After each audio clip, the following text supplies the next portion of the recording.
Hello students, our unit name is Need of Database Management System and our today's topic is Classification of Database Users.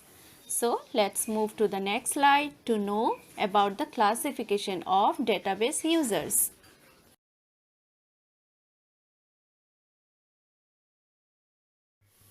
Classification of database users. In this diagram, you can see that database can be classified into these certain groups: administrator, developer and users. So let's go to the next slide to know more about it.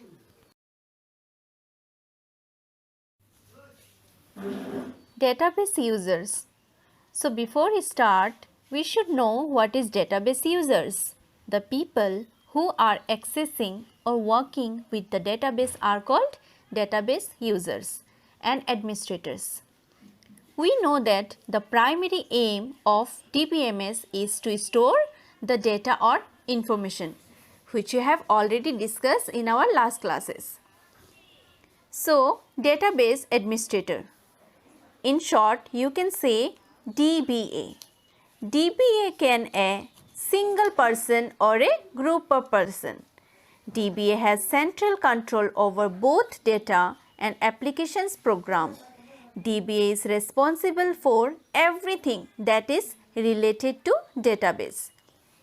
Administrator make policies, strategies and provides technical supports.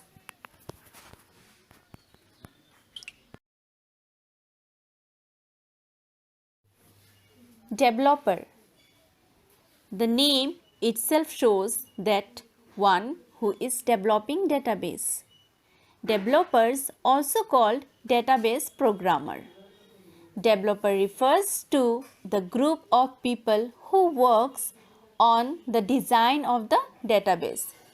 If the application programmers are not there, then there will be no creativity in the whole team of the database. So developers plays very important role in DBMS.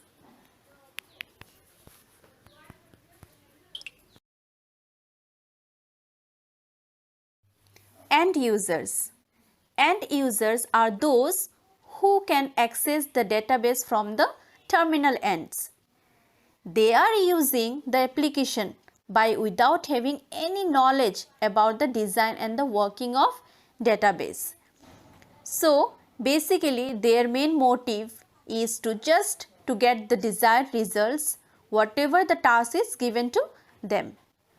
So we can say that the end user is the consumer who finally uses database to insert, delete and update data in the database. So for example of end users are clerical staff in any bank and railway.